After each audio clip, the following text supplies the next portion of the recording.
Welcome to the Foothills, a Colorado lifestyle and real estate podcast featuring mountain home real estate broker Robert Martin, who has over 25 years of experience assisting clients reach their goals and move forward. Tune in each week for a dynamic conversation with experts, Colorado adventurers, and residents that explores the ins, outs, and specific nuances of buying the perfect mountain home or selling your dream home in Evergreen, Conifer, Bailey, and surrounding areas to catch a glimpse into the Colorado lifestyle that's a part of you. Welcome to the podcast. Today, we have a great guest. I'm going to share some good information about living in the foothills. Jacob Ware is the fire chief at the Elk Creek Fire Department, the Elk Creek Fire District. Jacob, thanks for joining us today. I appreciate it. Happy to be here. Well, tell me about yourself, your background, and how did you get to being the fire chief at Elk Creek Fire Department? Well, my background, actually, this is kind of a second career for me. I actually started out, went to college, and after college, I worked for newspapers. I was a newspaper photojournalist. I was a still photographer. And I got married, moved out to Colorado with my wife. She was also a photographer. And we were out here, and I was working for the Aspen Times in Aspen, obviously. And my wife was working on the Front Range. She got a different job, and so we had to move back to the Front Range, and she found a place in Conifer. We didn't really know what Conifer was, and so we stumbled across that in 2002.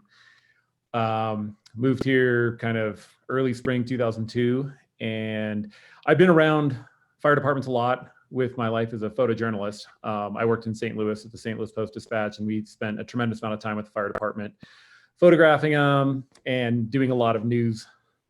And so I was pretty familiar with it. When we were here, I had, there was a sign now seeking volunteers at Elk Creek down on Station 4. And I stopped by there, and a couple of guys were out there, and they told me how much fun it was. And I was like, I'll give it a go. Why not? And then that led to working for the U.S. Forest Service. Worked for the Forest Service in several different capacities, worked on an engine, hand crew, helicopter. And then in 2008, I ended up getting a permanent full-time job here at Elk Creek. And then I've been here ever since. I've been in a number of different capacities, obviously volunteer, firefighter, company officer, wildland coordinator.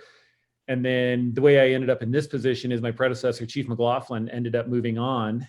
And at the time, it was 2020, and I just kind of stumbled into it. I never really, it worked out really well for me. I've been very lucky in my career. So that's kind of what led me here. Well, that's great. And so you said you worked on helicopters. What was that like? Is it, were you, what did you do exactly there? That sounds very interesting. I was a heli-tac firefighter. It sounds a little more interesting than it is. It depends on the ship you work on. We weren't super busy that season, but it is fun. I mean, flying in helicopters is pretty neat, but it was an initial attack resource. So if there was a fire, you get on the helicopter and go and fly out to the fire, and the chase truck would drive out and then set up the bucket, and the ship would do the bucket work, and we would act as the firefighters. So basically, you got into firefighting as an interest, as something to do on a voluntary basis, part-time, and then it led into where you're at now. Correct. Yeah, it was just something we had moved to Conifer, and we didn't really know anybody up here. And I'd been around it a lot, working as a photojournalist, and I felt like, we'll see what happens.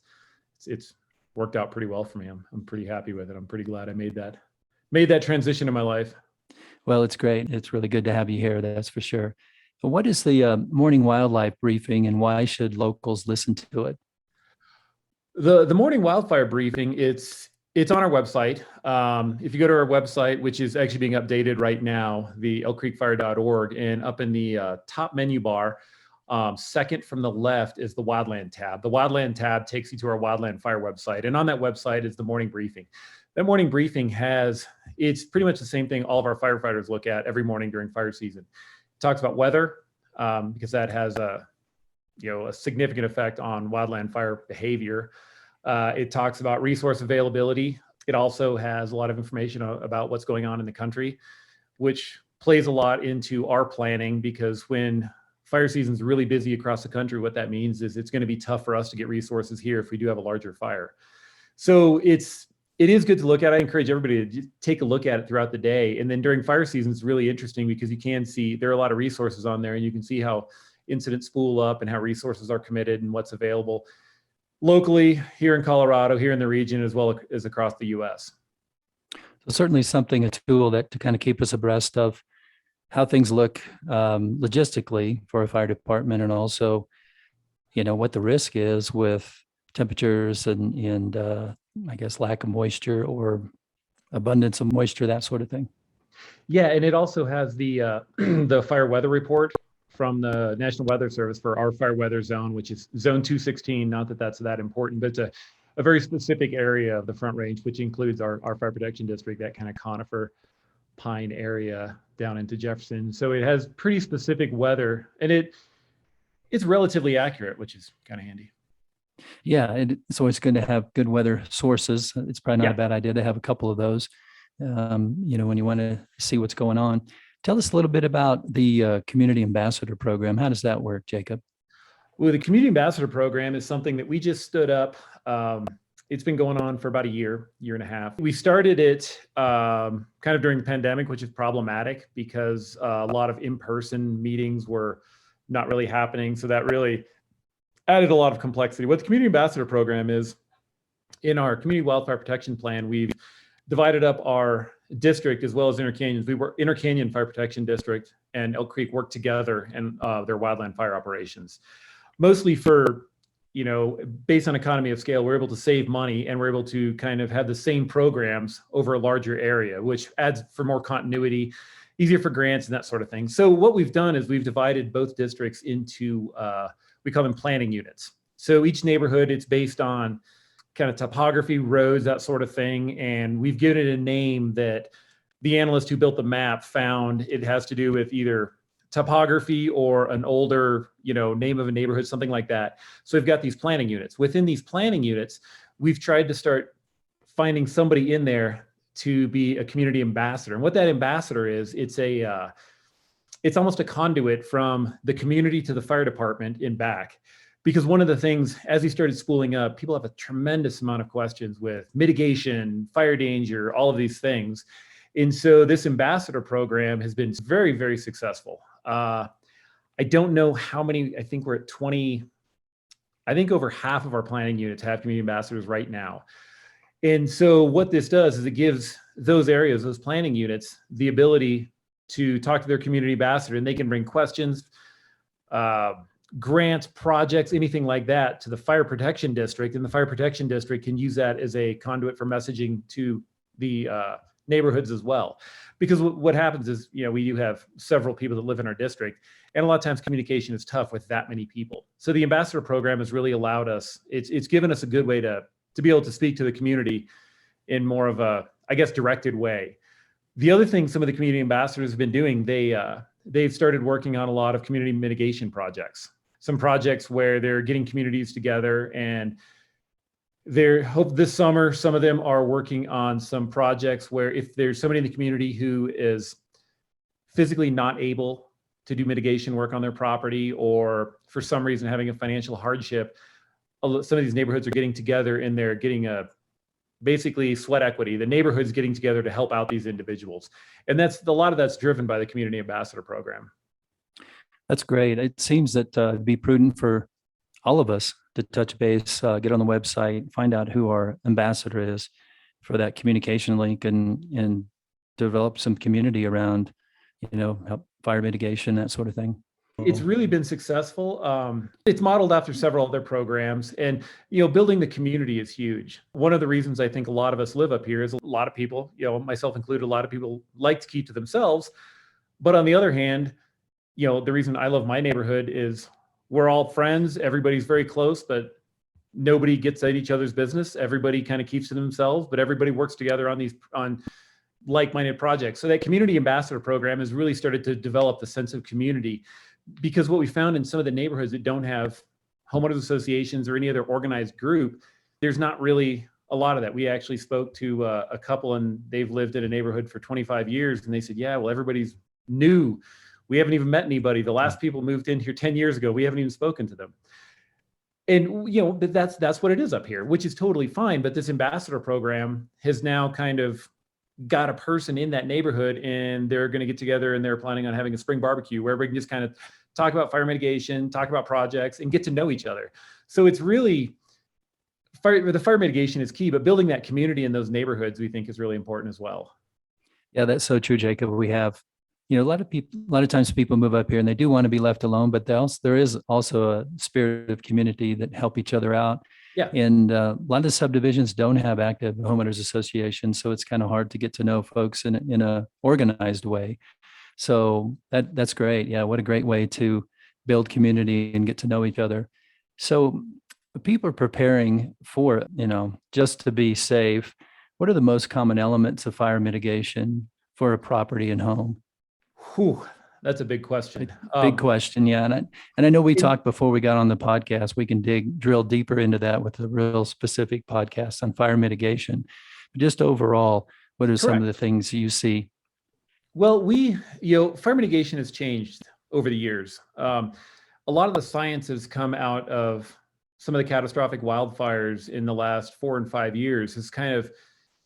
It's shown that a lot of houses and a lot of structures are lost due to ember cast. It's not the gigantic fire ripping through there. You hear the, almost hyperbole on the news. It was like a river of fire moving through the neighborhood. If you look at a lot of those aerial photographs of those neighborhoods, a lot of the vegetation is still standing around where those houses were. And what that's shown is a lot of houses are actually lost from ember cast. So embers from a fire, it could be a block away, even a half mile away. The ember shower that is landing on those homes, it's landing in a receptive fuel area, which is causing that house to burn. And that's what we saw, Jacob, up north, right? In the Marshall Fire. Yeah, that was, the Marshall Fire was a wildland urban interface. Obviously, it was where vegetation met the built environment. And, that was a catastrophic event. And then, there have been a number of them. Almost every summer, there are large-scale catastrophic events. And so some of the science that's coming out of them is by hardening homes, so that's really where we're at, roof, walls, and then out from the house, as opposed to just getting out and cutting all your trees down. There's a misconception that nowadays what fire mitigation is, the fire department's going to come out and tell people to cut all their trees down. If that's what it was, nobody would ever do it. I'm not going to do it. I moved up here because I like the forest. I want a healthy forest, and we've done a lot of fire mitigation, but you're not going to cut all your trees down.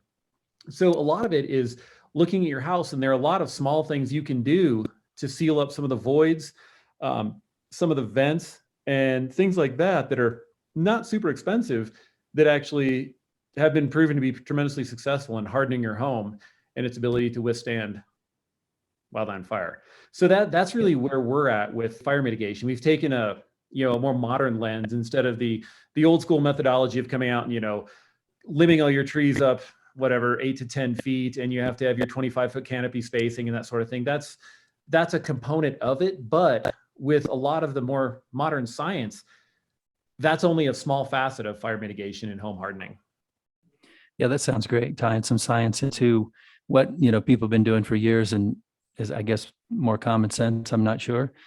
So when you're looking at a property, Jacob, and if it's facing north and facing south, that comes into play as well, right? If it's a south-facing property or a north-facing property, as far as mitigation in your trees. It does. Aspect plays a lot in the vegetation that you're going to have at homes.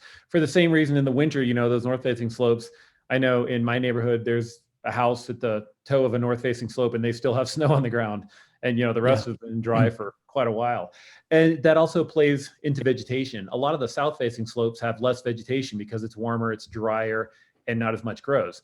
A north-facing slope it's cooler, it has more water, and so a lot of times the vegetation is more dense. So it does play into the fire mitigation role. The other thing is south-facing slopes and south-southeast, they have a longer time with solar heating. So you can expect fire behavior to be greater on those slopes. So a lot of times fire mitigation is a little different on those slopes and north-facing slopes, because it has a lot to do with fire behavior. Yeah, certainly makes sense with the vegetation that grows on each elevation. So with the wildfire prepared home assessment that you guys offer, how does that work, and what is the cost for that? Well, we have on our website, that wildland website I talked about earlier. You can get to it through elkcreekfire.org. In the top toolbar, second button from the left is Wildland. Go down there, and it's the Real Fire Home Assessment Program. And what that program does is there is a cost to it. It is $100. And what that does, you can sign up online, and we have a wildland mitigation specialist, Kelly McConaughey, and she'll come out to the property. We want homeowners to be there so we can discuss with the homeowners everything we're looking at. And a lot of it is education. A lot of it's just talking about things that can be done, because like I was saying, there are things that are very low impact. They're not big ticket items. It's not replacing all your siding. Granted, that is a component of it, but there's a lot of low hanging fruit that almost anybody can do for a very minimal amount of money. So the mitigation specialist will come out to your property and walk your property with you, and they'll start at the house and then work their way out into your forest. They'll end up marking trees, and it's more with a restoration forestry idea. It's not, cutting every tree for a 20-foot canopy spacing and limbing everything up 8 feet. So they'll start at the house and work their way out. Kelly will mark some trees, with her forestry background. She will mark everything for mitigation as well as forest health, which is almost as important as the mitigation aspect, because if you have an unhealthy forest, you're going to end up with mortality in your timber stand, and dead trees don't do you any good either. So there's a lot more to it, like I said, than just the finite numbers. And then once she's done talking to you for 2 hours or so, sometimes more, sometimes less, she comes back and she'll create a detailed report on all the action items that you can do to harden your house in the event of a wildfire. And then once you complete all those action items, we actually have a certificate process that will be issued to your property.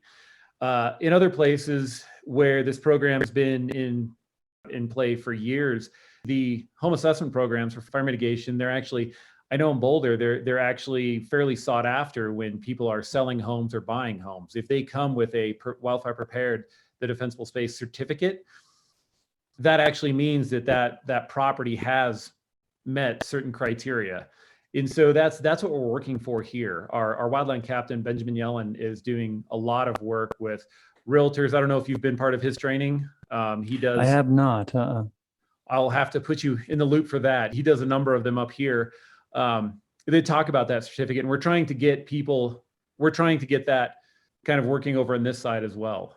There are several places on the West Slope that do this. And like I said, when a property sells, if it comes with that, we're also working with the county, so the county will start recognizing it as well.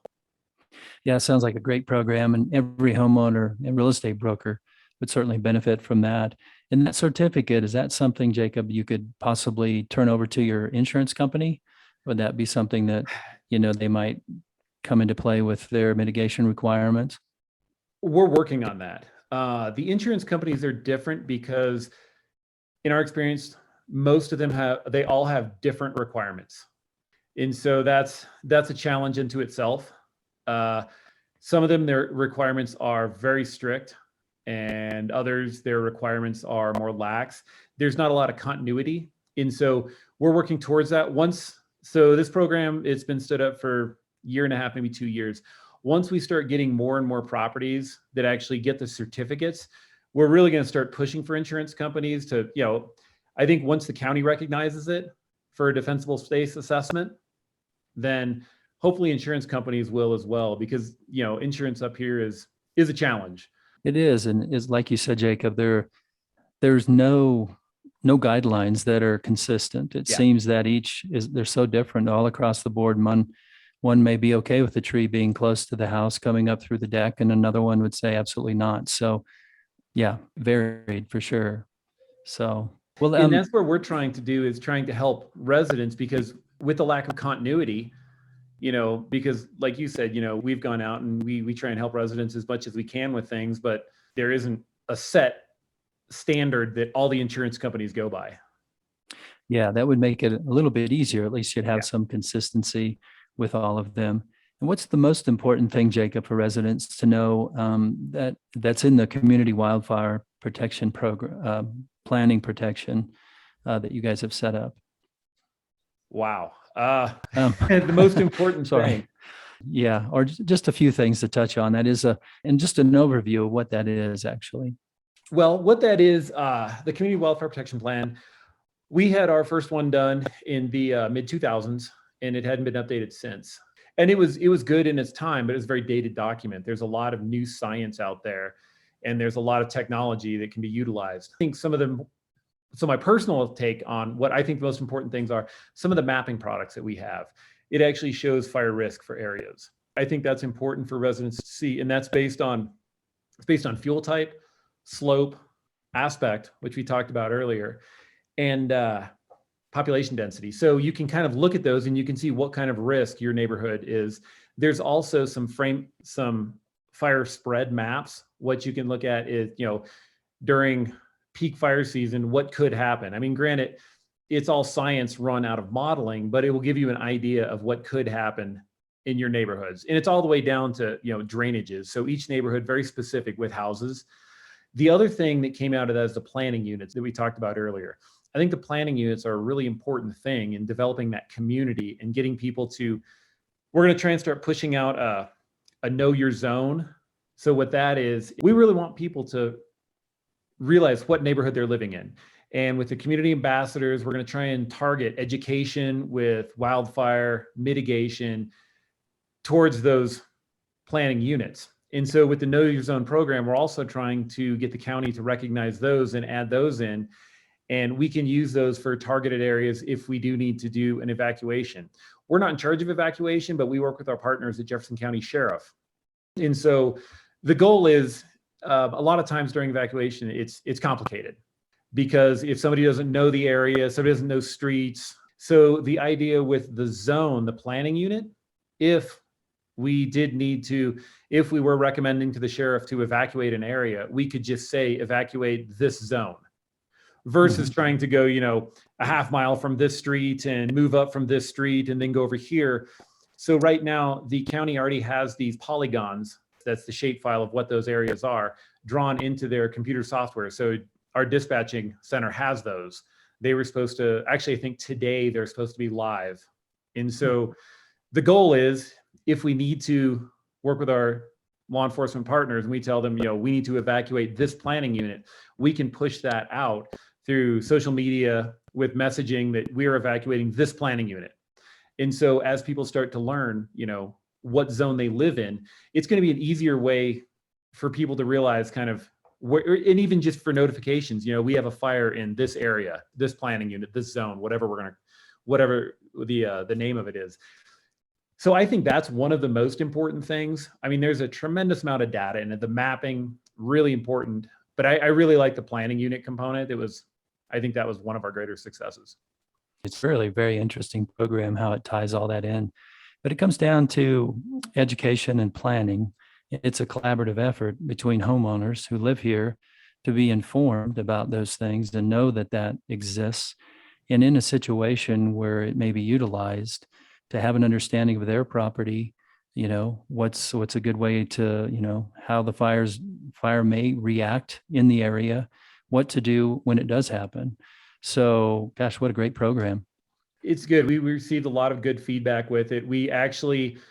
So as part of the process, we have to get it signed by stakeholders. So we have to get it signed and approved by the U.S. Forest Service, Jefferson County Sheriff, and a number of others. We just got the last set of signatures, I believe, 2 weeks ago. And so we sent it back to the vendor to be officially completed and done.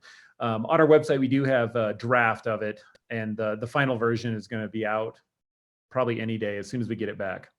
Yeah, that's great. So you've lived up here since 2002. And what are some things that you like about living here? I know you mentioned it's nice to have some privacy and serenity, but also to have good relationships when with your neighbors and that sort of thing. What are some of the things that stand out? I've always been into mountain biking and all the outdoor things. And that's probably the biggest lure is, we can go hiking in national forest from my house. From the same things that people see as challenges, we have new people that move up here, and when it used to snow a lot up here, it doesn't really seem to do that much anymore. The change of the seasons, I thoroughly enjoy that. The wildlife, bears are always out now. I really enjoy it. And honestly, some of the changes we've seen up here is almost we're a suburb of Denver, which has been that's been an interesting change to see. A lot of people work down in town now, and I mean, there's a rush hour in the morning, everybody's going downtown. In the afternoon, everybody's coming back up. And it is convenient to be able to go down into town if you absolutely have to have something. We like the schools up here. My kids go to school up here. We're pretty content with it.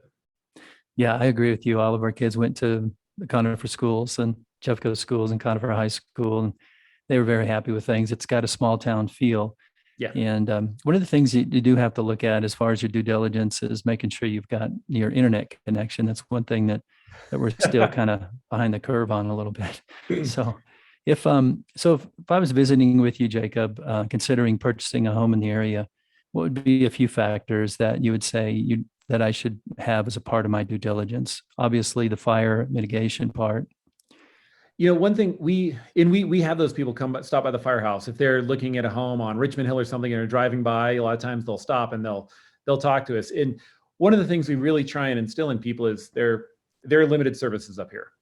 Especially if you're coming from down in Denver, where the fire department is a phone call away. The response time is under 4 minutes to every address within a zone from their station, and there's an endless amount of people. There are limited services up here.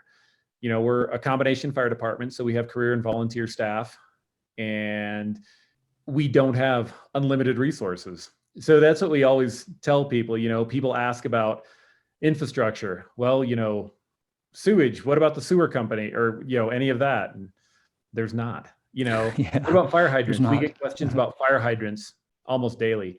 We have a handful of fire hydrants in residential areas, and that's it.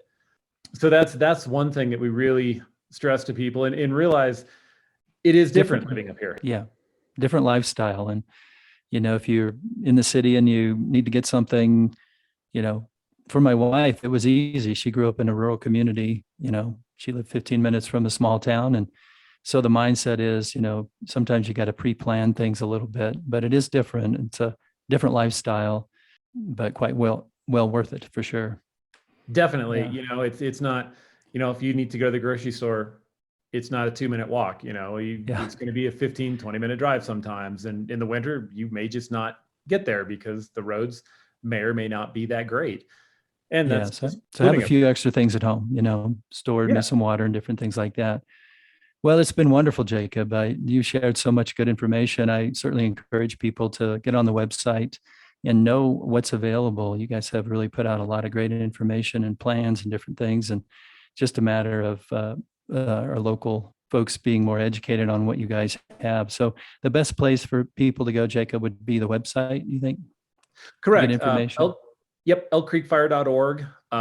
And like I said, we are in the process of updating our main page, our main website. And then the Wildland website has been updated, and that has a tremendous amount of resources for residents and public in general with our CWPP, as well as our projects, a lot of mapping. You can sign up for the home assessment program, which I highly recommend. And then also our main station on Blackfoot Road, 11993 Blackfoot Road, 285 in Richmond Hill. That's our staff station. We have firefighters here 24/7, unless they're out on a call. And then Monday through Friday, a lot of times on the weekends, there are also people around. If you just have a question, something like that, as long as there's somebody here, we're more than happy. My door is always open. That's great. Thank you very much. You firefighters are pretty friendly folks for the most part, right? Oh, yeah. If you come around at dinner time, you can probably get something off the Traeger, I'm sure. And you guys are also good cooks. So is there anything else you'd like to add? No, thank you for the opportunity. This was a lot of fun. I'm hoping we can collaborate on some more projects later. Yeah, me too. Thank you very much, Jacob. I really appreciate it.